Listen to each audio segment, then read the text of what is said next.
यमुनानगर कृषि विभाग की टीम ने यमुनानगर के ताजापुर में एक गोदाम में छापा मारकर 2400 कट्टे कृषि यूरिया बरामद किया है।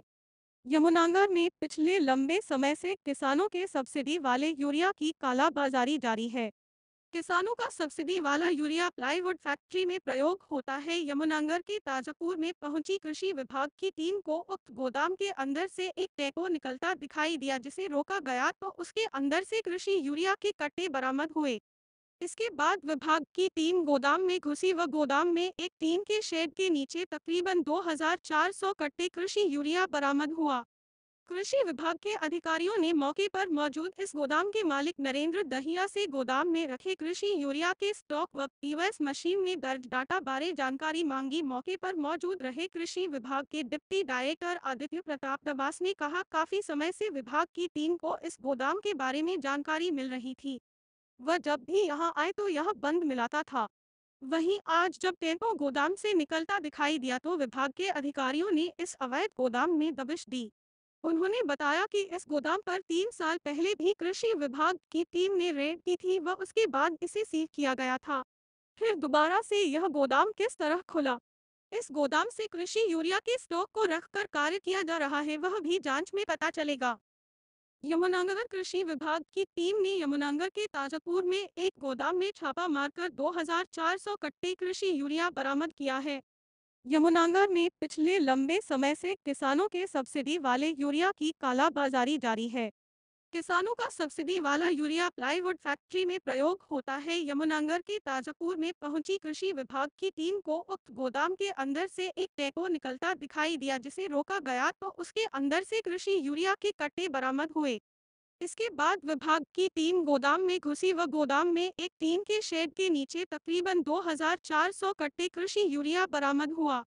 कृषि विभाग के अधिकारियों ने मौके पर मौजूद इस गोदाम के मालिक नरेंद्र दहिया से गोदाम में कि आज हमें अपने सोर्सेज से पता चला कि गांव ताजकपुर के पास एक गोडाउन स्थित है। गोडाउन में तकरीबन 2000 यूरिया के बैग स्टॉक किए हुए हैं। हमने अपनी टीम बनाई और मौके पर यहाँ आए। तो मौके पर जब यहाँ आए तो इसमें एक टेम्पो खड़ा था। वो टेम्पो मौके पर बाहर निकल रहा था। उस टेम्पो को रखवाया। उसमें देखा कि टेम्पो के अंदर तो 10-12 बैग यूरिया के पड़े हुए हैं, वो कहीं सप्लाई किया जा रहा था। तो टेम्पो को जैसे ही बाहर गेट से निकल रहा था तभी हमने उसको पकड़ लिया और अंदर गेट के अंदर आए। तो अंदर जो आप पीछे देखेंगे कि तकरीबन हमें स्टॉक यहाँ मिला है। ये यूआरएल कंपनी द्वारा निर्मित यूरिया है। हमारे लाइसेंस में जो मिस्टर ये दहिया खाद भंडार के नाम से रजिस्टर्ड है, लेकिन उसका जो पता है हमारे विभाग में जो लाइसेंस जारी किया गया है वो रतनपुरा गांव का जारी किया गया है। और ये रकबा जो है, क्योंकि बिल्कुल ताजकपुर गांव के साथ है और ये ताजकपुर गांव का रकबा ही लगता है।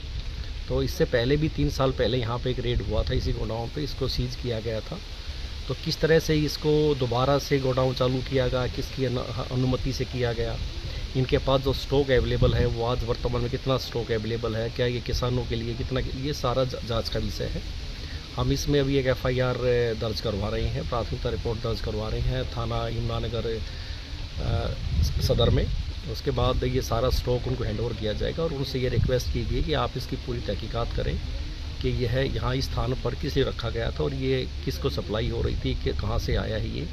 और जो एड्रेस चेंज की बात है कि ये एड्रेस उन्होंने किस तरह से अपने लेवल पे चेंज किया है या कहाँ से चेंज हुआ है, क्योंकि कोई भी रिटेलर वहीं पर यूरिया सेल कर सकता है जहाँ उसको लाइसेंस में उसको ऑथराइज़ किया हुआ है। अगर किसी भी जगह उसको यूरिया सेल करना है, दूसरा फर्टिलाइज़र कोई भी चेंज करना है तो उसको रिक्वेस्ट देनी होती है, गोडाउन की इंस्पेक्शन होती है और उसके बाद उसको इंडोर्समेंट की जाती है कि आपका गोडाउन आगे से ये होगा।